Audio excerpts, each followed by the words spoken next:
The shutter tears loose and slams against the cabin wall like a gunshot. Elena lunges through the doorway and catches it with both hands before the wind rips it into the darkness. Her fingers burn with cold as she wrestles it back against the frame and drives the bolt home. The blizzard outside doesn't sound like wind anymore. It sounds like something alive and furious, trying to claw its way inside.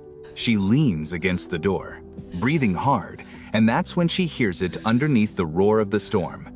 A sound that makes her blood stop, high-pitched and broken and desperate. Elena's hands freeze on the wood. She raised 3 babies in this cabin over 40 years.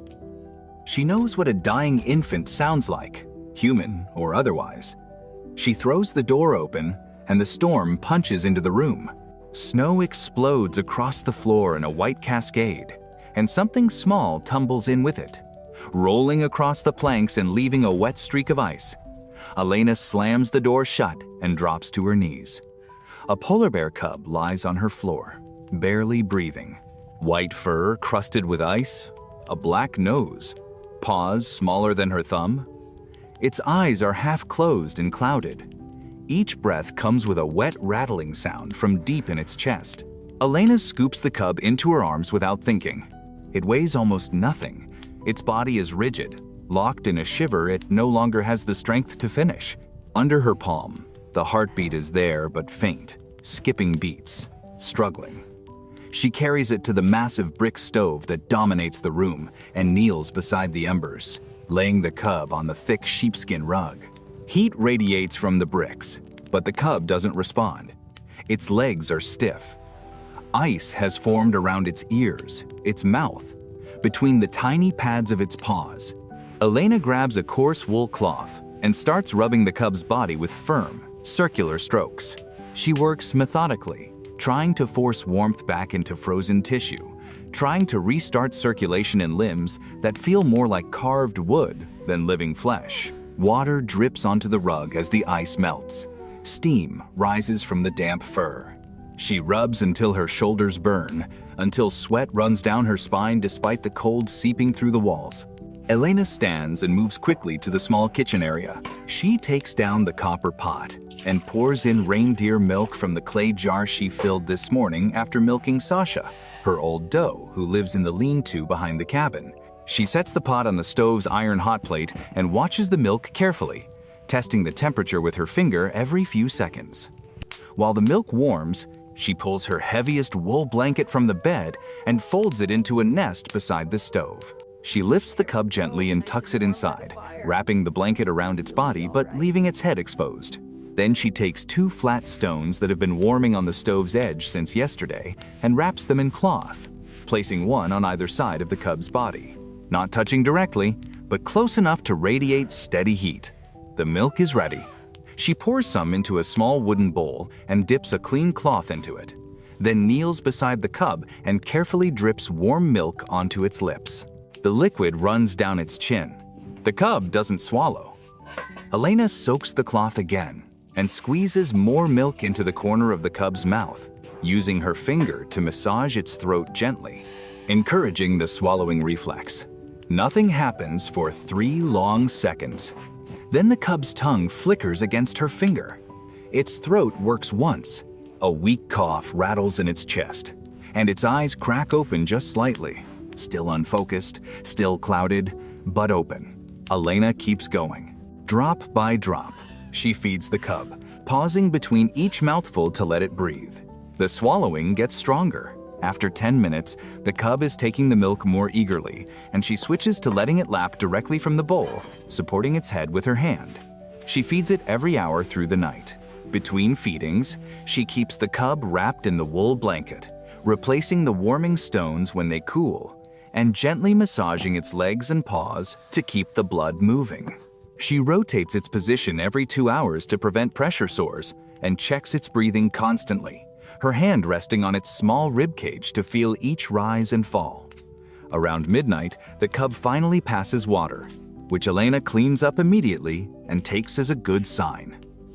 The kidneys are working again. By 3 in the morning, the cub is strong enough to lift its head on its own. By dawn, It's making small mewling sounds and nudging her hand when it wants more milk. Elena hasn't slept. She sits with her back against the warm bricks of the stove, the cub curled against her chest underneath her thick wool sweater, and watches the first gray light creep through the frost on the windows. The storm has finally died. The silence that follows is almost unnatural after hours of howling wind. The cub is breathing steadily now, its body warm and relaxed against hers. It makes a soft grunting sound and pushes its nose into her palm. Then the cabin walls shake. A roar tears through the silence, deep and primal and so powerful that dust falls from the ceiling beams. Elena stands slowly and moves to the window.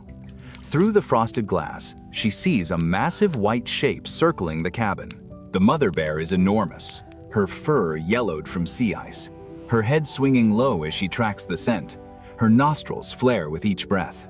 The cub hears its mother and begins to whimper, scrambling toward the door with clumsy movements. The mother hits the door, and the entire cabin shudders. Wood splinters. She hits it again, and the iron bolt groans under the impact. Elena looks at the door, then down at the cub, clawing at the wood. Her heart is hammering, but her hands are steady. She's lived 72 years on this frozen coast. She knows what comes next. She wraps the cub in an old blanket to protect it from the sudden cold, picks it up, and walks to the door. Her hand rests on the bolt for just a moment. Then she throws it open.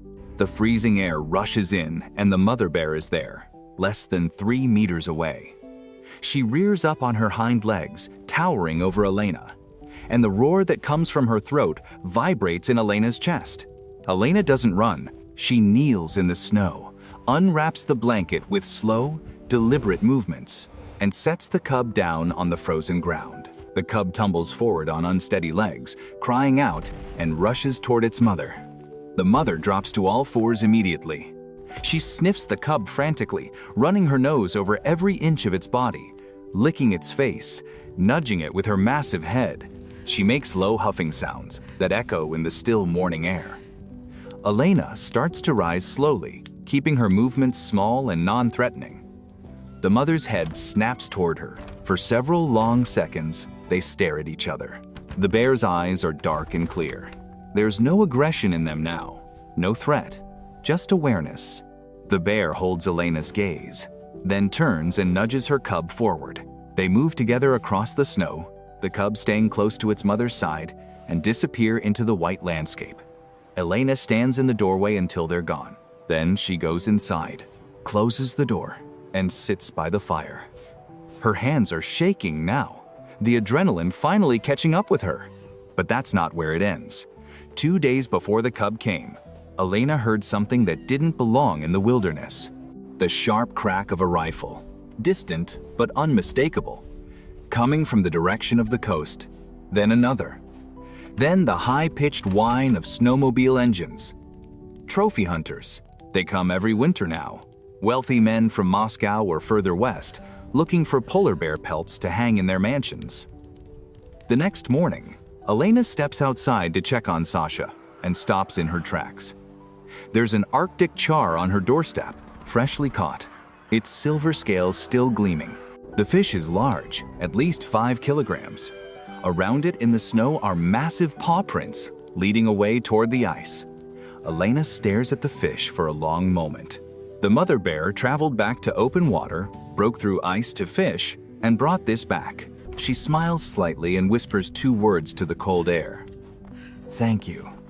She's gutting the fish behind the cabin an hour later when she hears voices. Human voices, loud and excited. Elena walks around the side of the house and sees them. 2 men in expensive orange parkas, rifles with scopes slung over their shoulders, standing near the tree line. They're examining something in the snow. Tracks. Bear tracks, fresh ones, leading from the cabin toward the frozen coastline. One of the men sees her and waves, calling out in rough Russian about following a big female with a cub. He's grinning. The other man is already taking photographs of the tracks with his phone. Elena's chest tightens. She glances at the tracks, then back toward where the bears disappeared 2 days ago. She walks toward the hunters, her gutting knife still in her hand. They don't notice the knife. They're too focused on the prints, talking excitedly about how fresh they are, how close the bears must be. Elena clears her throat and speaks in accented but clear English, which she learned from her late husband who worked the oil rigs. She tells them the tracks are older than they look. The freeze-thaw cycle here makes prints seem fresh for days. She tells them the bear went east, toward the cliffs where the ice shelf is breaking up. Dangerous territory, unstable, not worth the risk, especially with spring melt starting. One of the hunters frowns and kicks at the snow near the tracks. He pulls out a GPS device and checks something. His partner mutters about wasted time and fuel costs, but they listen.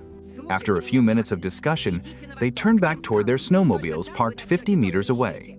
Elena watches them start the engines and drive south, back toward the hunting lodge on the coast. She waits until the sound fades completely into the distance. Then she turns west and walks into the forest, following the real tracks. She finds the mother and cub resting near a frozen stream, half a kilometer inland. The cub is nursing, making small, contented sounds. The mother sees Elena approaching and stands, but she doesn't charge, doesn't growl. She just watches.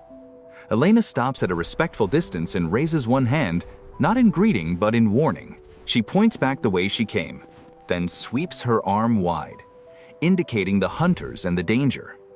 The mother watches her for another moment. Then she nudges her cub and they move deeper into the forest, away from the cabin, away from the coast, away from the men with guns. Elena stands in the snow until they vanish into the trees. That night, she sits by the fire and eats the char. Every bite is rich and clean, tasting of cold water and survival. She thinks about debts paid and promises kept. She thinks about the balance that exists between humans and the wild, a balance most people never see and fewer still understand. Some debts are paid in fish, some are paid in silence, some are paid in the choices you make when no one is watching. Leave a like if Elena's story inspired you, and subscribe for more real encounters from the wild. These aren't just rescue stories, they're reminders that animals remember kindness, and nature keeps its own score.